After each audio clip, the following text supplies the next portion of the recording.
BBC news আন্তর্জাতিক সংবাদে আপনাকে স্বাগতম। শুরুতেই সংবাদ শিরোনাম, এরপর বিস্তারিত। যুক্তরাষ্ট্রের সঙ্গে পরমাণু চুক্তিতে ইতিবাচক অগ্রগতির দাবি ইরানের। সিরিয়ায় সংখ্যালঘু নারীদের উপর ভয়াবহ নির্যাতনের অভিযোগ। হঠাৎ বন্ধ হয়ে যায় ইউটিউব। জানা গেল কারণ। পাকিস্তানে গাড়ি বোমা হামলায় 11 সেনা নিহত। এতক্ষণ শুনছিলেন সংবাদ শিরোনাম, এখন বিস্তারিত। আপনি যদি মুসলিমদের পাশে থাকতে চান তাহলে ভিডিওতে লাইক করে চ্যানেলটি অবশ্যই সাবস্ক্রাইব করে দিবেন এবং কমেন্টে জানিয়ে দিবেন আপনার মূল্যবান মতামত। এখন বিস্তারিত। যুক্তরাষ্ট্রের সঙ্গে পরমাণু চুক্তিতে ইতিবাচক অগ্রগতির দাবি ইরানের। সুইজারল্যান্ডের জেনেভায় ওমানের মধ্যস্থতায় অনুষ্ঠিত পরোক্ষ পরমাণু আলোচনায় ইরান ও যুক্তরাষ্ট্রের মধ্যে ইতিবাচক অগ্রগতির খবর পাওয়া গেছে। মঙ্গলবার 17 ফেব্রুয়ারি অনুষ্ঠিত এই আলোচনার পর ইরানি পররাষ্ট্রমন্ত্রী আব্বাস আরাগচি জানিয়েছেন, দীর্ঘ অচলাবস্থার পর উভয় পক্ষ একটি সম্ভাব্য চুক্তির খসড়া তৈরির লক্ষ্যে কিছু নির্দেশনামূলক নীতিমালার বিষয়ে একমত হতে পেরেছে। তবে ওয়াশিংটনের পক্ষ থেকে সুর কিছুটা মিশ্র। মার্কিন ভাইস প্রেসিডেন্ট জেডি ভ্যান্স জানিয়েছেন, কিছু ক্ষেত্রে অগ্রগতি হলেও তেহরান এখনও প্রেসিডেন্ট ট্রাম্পের নির্ধারিত সব রেড লাইন বা সীমারেখা মেনে নিতে প্রস্তুত নয়। পররাষ্ট্রমন্ত্রী আরাগচি ইরানের রাষ্ট্রীয় টেলিভিশনকে দেওয়া সাক্ষাৎকারে জানান, ওমানে অনুষ্ঠিত আগের দফার আলোচনার চেয়ে জেনেভার বৈঠক অনেক বেশি ফলপ্রসূ ছিল।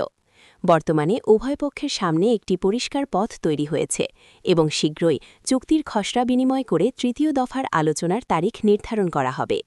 এই আলোচনার মূল লক্ষ্য হল ইরানের পরমাণু কর্মসূচিকে কেন্দ্র করে যুক্তরাষ্ট্রের সম্ভাব্য সামরিক হস্তক্ষেপের ঝুঁকি এড়ানো। এদিকে ফক্স নিউজকে দেওয়া এক সাক্ষাৎকারে মার্কিন ভাইস প্রেসিডেন্ট জেডি ভ্যান্স বলেন, প্রশাসন কূটনীতিকে প্রাধান্য দিলেও তেহরানকে অবশ্যই মার্কিন শর্তাবলী মেনে নিতে হবে। তিনি সতর্ক করে দিয়ে বলেন, প্রেসিডেন্ট যখন মনে করবেন যে কূটনীতির সময় শেষ হয়ে এসেছে, তখন তিনি যে কোনো ব্যবস্থা নেওয়ার ক্ষমতা রাখেন। বিশেষ করে ইরানের ইউরেনিয়াম সমৃদ্ধকরণ এবং ক্ষেপণাস্ত্র কর্মসূচির মতো বিষয়গুলো নিয়ে ওয়াশিংটন কঠোর অবস্থানে রয়েছে। যুক্তরাষ্ট্রের সঙ্গে পরমাণু চুক্তিতে ইতিবাচক অগ্রগতির দাবি ইরানের। সুইজারল্যান্ডের জেনেভায় ওমানের মধ্যস্থতায় অনুষ্ঠিত পরোক্ষ পরমাণু আলোচনায় ইরান ও যুক্তরাষ্ট্রের মধ্যে ইতিবাচক অগ্রগতির খবর পাওয়া গেছে। মঙ্গলবার 17 ফেব্রুয়ারি অনুষ্ঠিত এই আলোচনার পর ইরানি পররাষ্ট্রমন্ত্রী আব্বাস আরাগচি জানিয়েছেন, দীর্ঘ অচলাবস্থার পর উভয় পক্ষ একটি সম্ভাব্য চুক্তির খসড়া তৈরির লক্ষ্যে কিছু নির্দেশনামূলক নীতিমালার বিষয়ে একমত হতে পেরেছে। তবে ওয়াশিংটনের পক্ষ থেকে সুর কিছুটা মিশ্র। মার্কিন ভাইস প্রেসিডেন্ট জেডি ভ্যান্স জানিয়েছেন, কিছু ক্ষেত্রে অগ্রগতি হলেও তেহরান এখনও প্রেসিডেন্ট ট্রাম্পের নির্ধারিত সব রেড লাইন বা সীমারেখা মেনে নিতে প্রস্তুত নয়।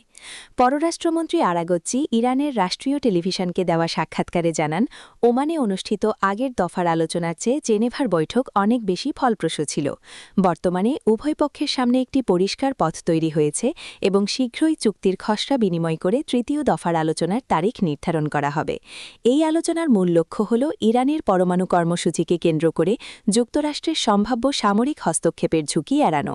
এদিকে ফক্স নিউজকে দেওয়া এক সাক্ষাৎকারে মার্কিন ভাইস প্রেসিডেন্ট জেডি ভ্যান্স বলেন, প্রশাসন কূটনীতিকে প্রাধান্য দিলেও তেহরানকে অবশ্যই মার্কিন শর্তাবলী মেনে নিতে হবে।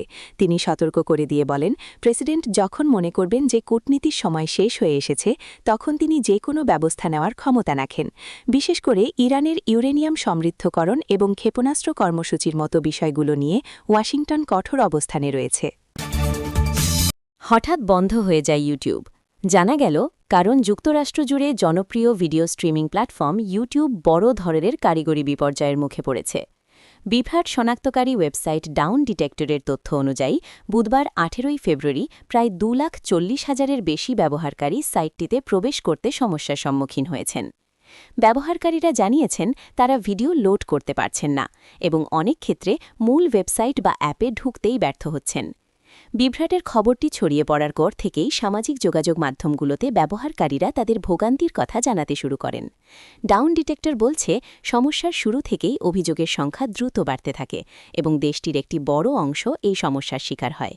তবে ঠিক কী কারণে এই বিভ্রাট ঘটেছে সে বিষয়ে গুগল বা ইউটিউব কর্তৃপক্ষের পক্ষ থেকে এখনও কোনো আনুষ্ঠানিক বিবৃতি পাওয়া যায়নি। পাকিস্তানে গাড়ি বোমা হামলায় 11 সেনা নিহত। পাকিস্তানের খাইবার পাখতুনখাওয়ায় একটি সন্ত্রাসী হামলায় 12 সেনা সদস্য নিহত হয়েছেন। এ সময় প্রতিরোধ গড়ে তুললে সন্ত্রাসীদের ১২ সদস্য নিহত হয়। সোমবার ১৬ ফেব্রুয়ারি প্রদেশটির বাজাউর জেলায় এই ভয়াবহ হামলা হয়। আজ মঙ্গলবার ১৭ ফেব্রুয়ারি পাকিস্তানের সেনাবাহিনীর media wing inter services public relations ISPR জানায়, খাইবার পাখতুনখাওয়ার বাজাউর জেলায় একটি চেকপোস্টে বিস্ফোরক বোঝাই যানবাহন নিয়ে চালানো এক সন্ত্রাসী হামলায় ১১ সেনা সদস্য নিহত হয়েছেন। আইএসপিআর আরও জানায়, বাজাউরের ওই চেকপোস্টে নিরাপত্তা বাহিনী ও আইন প্রয়োগকারী সংস্থাগুলোর যৌথ চেকপোস্টে ভারত সমর্থিত খারেজি সন্ত্রাসীরা কাপুরুষোচিত সন্ত্রাসী হামলার চেষ্টা চালায়। পাকিস্তানের সেনাবাহিনী এই সন্ত্রাসী গোষ্ঠীকে ফিতনা আল খাওয়ারেজ হিসেবে আখ্যা দিয়েছে। শব্দটি পাকিস্তানে নিষিদ্ধ সংগঠন তেহরিকি তালেবান পাকিস্তানের টিটিপি এর ক্ষেত্রে ব্যবহার করা হয়। বিবৃতিতে আরও বলা হয়, নিরাপত্তা বাহিনী পাল্টা জবাব দেওয়ার পর ১২ সন্ত্রাসী নিহত হয়েছে। হামলাকারীদের কয়েকজন পালিয়েও গিয়েছে। তাদের বিরুদ্ধে নিখুঁত অভিযান চালানো হয়েছে। বেপরোয়া হয়ে আক্রমণকারীরা একটি বিস্ফোরক বোঝাই যানবাহন নিয়ে চেকপোস্টের সীমানা দেয়ালে আঘাত করে। বিস্ফোরণের প্রভাবে চেকপোস্টের অবকাঠামো ধসে পড়ে এবং ১১ সৈন্য নিহত হন।